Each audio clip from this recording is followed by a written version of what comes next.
Let's talk about the 3 rules to investing. Now, just a caveat, very important, or disclaimer.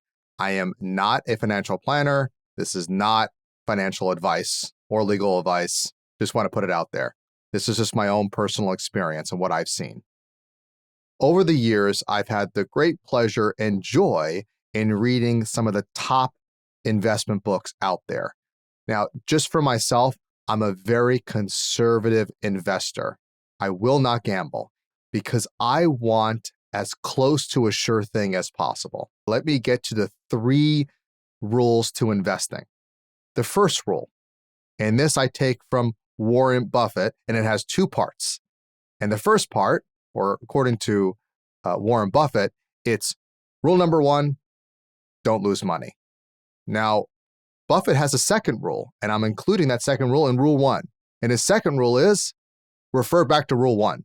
So don't lose money when you're investing. Don't gamble. You might look at these individual stocks and go, wow, this is amazing. I have a buddy of mine that has NVIDIA. He has millions in NVIDIA. And he just calls me and says, hey, Alex, look, I don't have to work. This is crazy. I sell it. I make money. And then there are those before NVIDIA, there was Tesla, and it was just booming. But now it's at this time, it's tanking. And then, it goes up, it goes down. You never know. When it comes to individual stocks, do you really know how they work?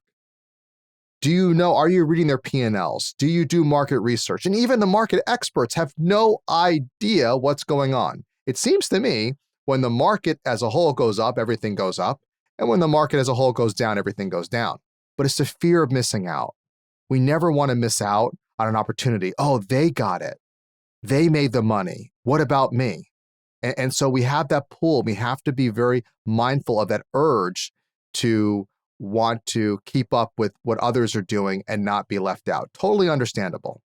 And I even tried this with another investment strategy called dividend stocks. You buy these stocks and they pay dividends and you don't care what they're worth. Well, I bought them and I made some money on the dividends, but then they tanked. But the problem with that is that I had to worry, at least I worried, what's happened to that stock? What's going to go on? Is it going to stay where it's at, go down? And then I'm worrying that I bought at the right time. I'm going to talk more about that as we go along, but that's an issue. Now, the second rule of investing is don't distract. We are all entrepreneurs. Our business is there to make the money, not the stocks per se. When you're dealing with individual stocks, you are becoming distracted. Not to mention stress, worry. Why do we need this? The goal is to live a happy life. And how much more money do you need to do that? And so it's very important. We don't want to trade money for happiness and time. We want to find balance. Unless you love researching stocks, and some do, I don't, most don't do it. You want to avoid PITA investments or pain in the, fill in the blank. You don't want to be doing things that are taking time away, having you become distracted, such as real estate.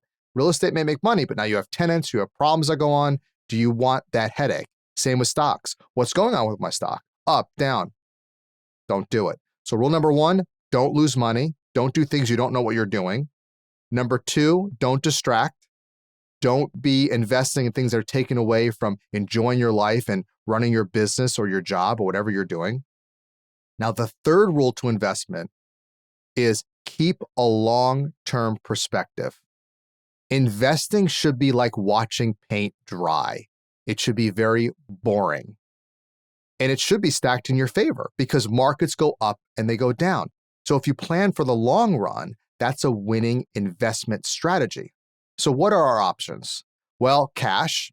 Right now, at the time of this recording, cash is good, nearly 5%, and is very liquid. Real estate, the market now is high, but people find ways of making money in real estate. Again, my issue with real estate, besides my own home, is I have to deal with tenants and problems, pain in the you-know-what.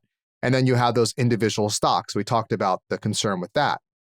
So cash interest rates will fluctuate. Usually cash will become poor eventually in terms of what they're going to give. I mentioned the issue of PITA with real estate and individual stocks, and stocks in general can be very risky. Now, is there a silver bullet? And I would say to you, yes, there is a silver bullet in investing, and it's one fund. It's the S&P 500 or total stock market, basically the same thing. Why is this a silver bullet? Because this fund hasn't lost money over the last 100 years. On average, long-term perspective, you may have a bad year, but on average, it's making 8 to 10% every year, like watching paint dry. And you don't have to research because the fund polices itself. If a stock goes bad in the fund, they get rid of it and put a new one in. And so it's miraculous, 8 to 10%. And here's the other thing. It's too big to fail because the U.S. economy, the U.S. government will make sure that the economy succeeds. And what's one measure of the economy? It isn't a stock. They don't care about individual stock, but it's the best stocks. It's the representation of the total market or the biggest companies in the world that are too big to fail. Those are what drive our economy. And so the government, from a policy perspective, is going to make sure they succeed. Duh. So all you have to do is invest in America, invest in the best companies, a huge fund like the S&P 500, which has almost no expense fees. You don't have to pay any broker or anything when it comes to that. And you're making 8 to 10% on your money. You will be doubling your money in every 7 to 8 years. So to learn more about some of this investment concept, check out my buddy, Tae Kim, Financial Tortoise on YouTube. He reinforces this over and over again. You want to be slow and steady. Slow and steady wins the race. That's what it's all about. And that's what investing should be. Slow and steady and boring. Thanks for joining me. Make sure you to like, subscribe, comment, share with your friends. And until next time, go out there and be an all-star.